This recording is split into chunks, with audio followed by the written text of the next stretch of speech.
(2026년 1월 4일) 주일자 노준현 목사의 날마다 성경 창세기 2장 4절로 25절 말씀.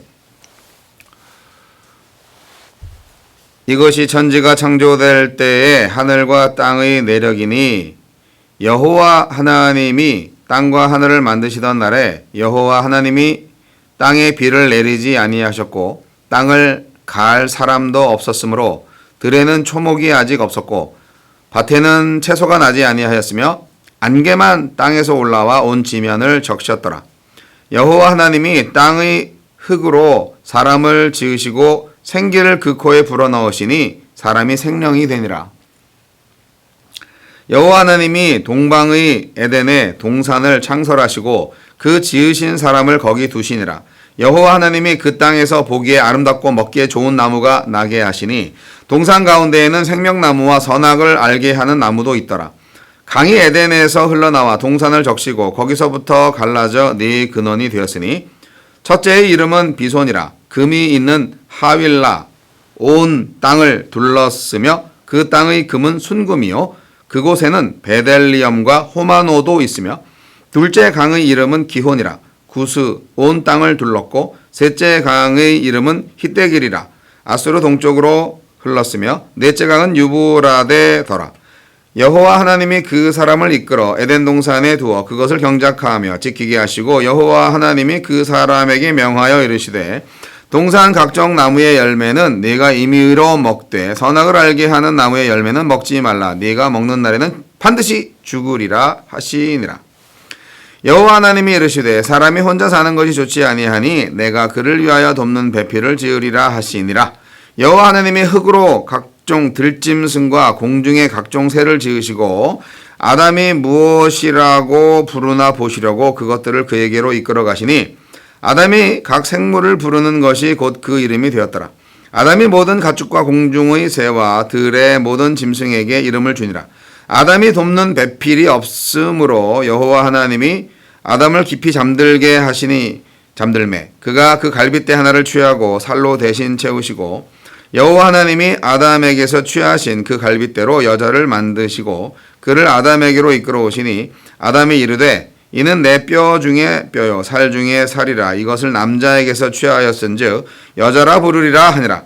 이러므로 남자가 부모를 떠나 그의 아내와 합하여 둘이 한 몸을 이룰지로다. 아담과 그의 아내 두 사람이 벌거벗었으나 부끄러워하지 아니하니라. 아멘. 관계를 맺어주십니다. 천지창조에 대한 큰 그림을 보여준 1장을 지나서 하나님이 지으신 피조물 가운데 인간에게 초점을 맞추어 인간이 맺고 있는 관계를 세부적으로 묘사합니다.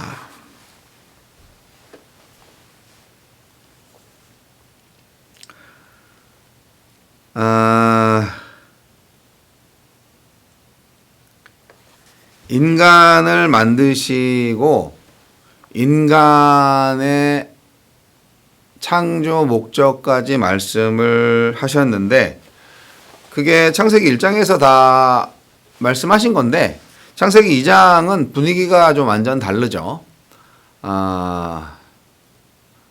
창세기 1장은 굉장히 멋있게 또 아주 위험 있게 그렇게 표현되고 있는데 창세기 2장은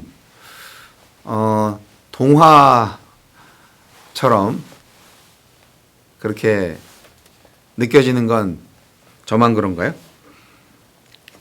근데 이제 이것을 어떻게 생각을 해야 되느냐?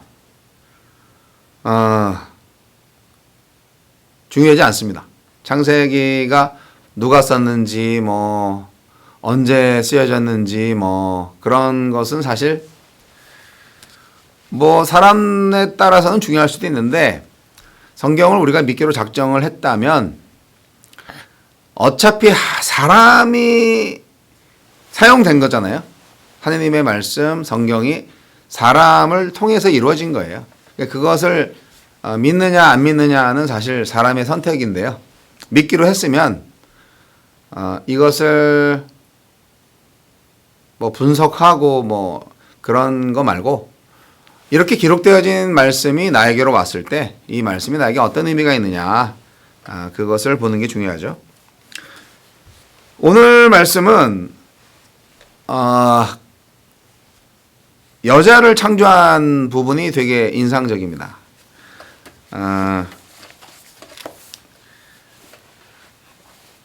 오늘 말씀 가운데에서는 19절에 보니까 여호와 하나님이 흙으로 각종 들짐승과 공중의 각종 새를 지으시고 아담이 무엇이라고 부르나 보시려고 그것들을 그에게로 이끌어 가시니 아담이 각 생물을 부르는 것이 곧 그 이름이 되었더라. 이게 역시 인간은 만물의 영장이구나. 이게 굉장히 중요하죠. 모든 들짐승들을 아담이 보고 각자에게 이름을 붙여줬어요. 저거는 사자, 저거는 호랑이, 저거는 원숭이, 뭐 이런 식으로 그렇게 이름을 붙여줬다고 성경은 말하고 있습니다. 지혜가 없다면 이름을 지을 수가 없겠죠. 그야말로 인간은 하나님이 주신 형상을 그대로 가지고 있는 지혜자였죠. 그래서 오늘날 만물의 영장이라고 부르는 거 아니겠습니까? 인간을 뭐 동물이 진화한 존재라고 말하는 것 자체가 비과학적인 것이 아닌가 생각이 드는데 하나님께서 에덴 동산을 창조하시고 거기에서 이제 사람을 놓으셨다. 거기에 두셨다. 저는 이 에덴 동산 정말 가고 싶어요. 정말 인간이 있어야 될 곳이 바로 이 에덴 동산인 거죠. 그리고 이 잃어버린 에덴 동산을 다시 회복하는 게 모든 그 구원의 역사가 아닌가, 구속사가 아닌가 생각이 듭니다. 이 에덴 동산의 회복이 결국 새하늘과 새 땅 바로 그거잖아요. 우리가 가야 할 천국. 천지가 창조될 때 하나님께서 인간을 어떻게 만드셨는지, 인간을 지으시는 광경이 아주 멋있게 표현되고 있습니다. 7절에 여호와 하나님이 땅의 흙으로 사람을 지으시고 생기를 그 코에 불어넣으시니 사람이 생명이 되니라. 이 표현은 모든 다른 피조물들한테는 찾아볼 수가 없는 것이죠. 흙으로 사람을 지은 것은 들짐승을 지은 것과 비슷해요. 창세기 1장이 총론이었다면 이제 창세기 2장은 강론으로 들어가서 인간을 중심으로 한 창조 이야기를 얘기하고 있는데 창조 자체가 중요한 게 아니고 왜 창조했는지 그리고 창조한 목적대로 인간은 어떻게 살고 있는지를 보여주고 있는 것 같아요. 그리고 여자의 창조 역시 하나님께서 어떤 뜻으로 했는지가 분명히 나타나고 있습니다. 갈빗대로 여자를 만드셨다고 했잖아요. 이는 내 뼈 중에 뼈요 살 중에 살이라. 이것을 남자에게서 취하였은즉 여자라 부르리라. 근데 이 구절을 통해서 사실 많은 그 남성 지상주의자들이 여자는 돕는 자다 해서 남자가 여자보다는 좀 높은 사람이다. 가부장주의에 빠져 있는 사람들은 그렇게 생각할 수 있는데 정말 성경을 성경대로만 본다면 뭐 발뼈로 한 것도 아니고 손뼈로 한 것도 아니고 이빨로 한 것도 아니고 가슴으로 갈빗대를 취해서 했다. 뭐 이런 건데 네. 이 세상을 지배하는 것은 남자이지만 그 남자를 지배하는 것은 여자다라는 말도 있잖아요. 여자는 저의 인생에 있어서 가장 무서운 존재입니다. 저의 경험상 그렇습니다. 네. 아담은 말했어요. 내 뼈 중에 뼈요 살 중에 살이라. 아이고 무서워라. 그리고 성경의 분명한 목적, 인생의 목적 24절 이러므로 남자가 부모를 떠나 그의 아내와 합하여 둘이 한 몸을 이룰 줄로다. 예. 그러니까 갈빗대가 나왔다가 다시 합쳐지는 거네요. 결혼의 의미가 그런 거네요. 아담과 그의 아내 두 사람이 벌거벗었으나 부끄러워하지 아니하니라. 부부관계에서만큼은 부끄러워하지 않는 관계인 거죠. 얼마나 신비하고 얼마나 자연적이고 얼마나 하나님의 뜻에 부합하는 모습인지 우리가 알 수가 있습니다. 성경의 기록이고 성경의 예언이고 약속이고 그렇습니다. 인간은 이렇게 창조의 중심입니다. 인간이 없는 창조의 세계 아주 재미없죠. 물론 인간의 출발이 흙이었다라는 것은 좀 약간 심심하기도 합니다. 혼돈과 허무와 무질서의 세상에서 인간이 흙으로 만들어졌다. 이 참 얼마나 미약한 존재인가라고 생각할 수 있지만 이 미약한 존재에다가 생명을 불어넣으신 하나님으로 말미암아 인간은 하나님 같은 존재가 된 거죠. 네. 부서지기 쉽고 깨지기 쉬운 이 흙덩어리이지만 동시에 하나님의 숨을 받은 생명체이고요. 그리고 하나님과 교제할 수 있는 존재가 된 것입니다. 하나님과 관계할 수 있는 인격체가 된 것입니다. 이것이 인간의 특권입니다. 몸은 흙에서 나왔지만 숨은 하나님으로부터 나왔어요. 그러니 사람은 숨을 주신 하나님을 떠나서는 살 수가 없는 존재라니까요. 우리는 창세기를 통해서도 이 진리를 분명히 깨달을 수 있습니다. 하나님을 떠난 인간은 그냥 흙일 뿐이에요. 그런 인간에게 인간다운 삶을 기대할 수 있겠습니까? 정말 인간이라면 하나님의 숨을 간직한 자라야 하는 거죠. 하나님을 떠났을 때 그것이 사라졌고 다시 하나님의 숨을 받았을 때 그것이 회복됩니다. 바로 성령이 예수 그리스도를 나의 구세주로 영접하는 순간 들어오게 되고 그때 들어오신 성령을 통해서 내가 하나님과의 관계가 온전하게 되는 존재가 되는 거죠. 진짜 인간이 되는 거죠. 하나님의 성령을 받지 못한 인간은 가짜 인간인 거예요. 네. 뭐 이런 말을 믿지 않는 사람들은 이해 좀 못할 거고 또 기분 나쁘시겠지만 어차피 믿음이 없으면 이해도 안 되고 또 받아들이지도 않을 테니까 성경은 말하고 있다. 저는 그렇게 말할 수밖에 없습니다. 인간은요, 오늘 말씀처럼 관계적 존재입니다.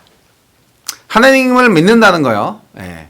하나님과 어떤 관계를 맺고 있는가. 지금 하나님과의 관계가 어떠한가가 신앙의 현주소를 말해주고 있는 것과 같습니다. 하나님은 인간이 하나님과 인간, 땅과 어떤 관계를 맺으며 살아가야 하는지를 보여주시고 있어요. 하나님과 관계를 맺듯이 인간도 자연과 어떤 관계를 맺고 살아야 되는지를 알 수가 있는 거죠. 우리가 인간인가? 너 인간이야? 인간의 정체성이 정말 너한테서 발견되고 있나? 너 정체가 뭐야 도대체? 인간이야? 너 사람이야? 너 짐승이야? 뭐 이런 생각, 이런 판단 가끔 할 때가 있는데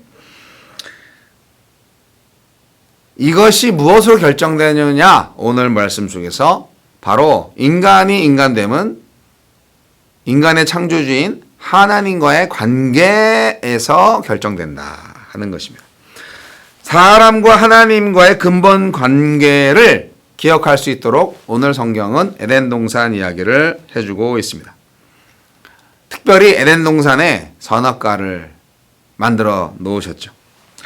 이것이 바로 하나님과 사람의 경계를 보여주고 있어요. 인간의 한계가 이제 드러나는 거죠. 그게 바로 그 선악을 알게 하는 나무의 실과예요. 이게 중요한데요. 하와가 만들어지기 전에 이 나무가 있었고요. 그리고 아담한테 하나님은 그 나무의 실과를 절대 먹지 마라. 먹으면 정말 죽을 거다. 그렇게 경고를 하셨어요. 하나님의 안식은 소유가 아닌 관계에서 옵니다. 내가 붙들고 있는 것보다 하나님께 맡기는 것이 좋죠. 하나님한테 맡기는 영역이 많으면 많을수록 인생이 인생처럼 보입니다. 뭐 이렇게 많이 가지려고 하세요. 내가 왜 다 컨트롤 하려고 그러는지 모르겠네. 그게 자기가 신이 되고 싶어 하는 건데, 그냥 모든 걸 다 하나님한테 맡긴다면 결국 내가 할 수 있는 건 뭐예요? 다른 사람들을 이용하거나 또는 시기 질투하거나 그렇게 생각하지 않고 그 다른 사람들을 어떻게 섬길 것인가, 또 어떻게 사랑할 것인가, 뭐 그렇게 생각하지 않겠어요? 그럴 때 우리의 쉼과 안식은 더 흥미진진하고 더 깊어지지 않을까요? 우리는 혼돈 가운데에서 창조됐고요. 창조된 가운데에서 하느님의 권위를 받은, 하느님의 성령을 받은 존재로 만들어졌고요. 또 서로 돕는 관계를 위해서 남자와 여자로 창조됐고, 또 부부로 만들어질 수 있도록, 부부가 될 수 있도록 하나님께서 자연적으로 그렇게 의도하셨어요. 인생의 목적을 주신 거예요. 그러니까 하나님 뜻대로 한다면 결혼 안 하는 거 죄죠. 예, 정말 특별한 사명이 없다면 결혼하는 게 하나님의 뜻을 이루는 거예요. 그것도 남자와 여자가. 오늘 창세기를 찢어버리고 싶지 않으시다면 결혼은 남자와 여자가 해야 되는 것 같아요. 가장 중요한 것은 하나님과의 관계겠죠. 네. 하나님과의 관계가 제대로 되려면 내가 어떤 마음을 가지고 하나님을 대하느냐가 중요한데, 그 마음은 내가 또 이 땅과 또 다른 사람들과 어떤 관계를 맺고 있는가 하는 것을 보여줌으로써도 표현된다고 생각을 합니다. 창조주와의 관계가 원활한 사람들은 이 땅과의 관계, 다른 사람들과의 관계도 원활하지 않을까요? 다른 사람들하고 관계가 전혀 없는데 하나님하고만 관계가 좋아요? 하나님은 그런 인간의 존재를 기뻐하지 않으실 겁니다. 내가 뜻하는 인생이 아니라고 하나님 말씀하실 것 같아요. 그래서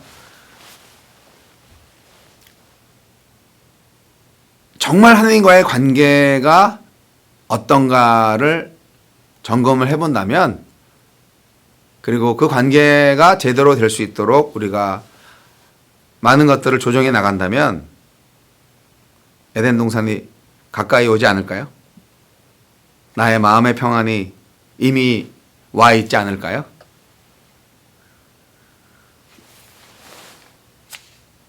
하나님과의 관계를 회복하십시오. 참된 안식이 찾아옵니다.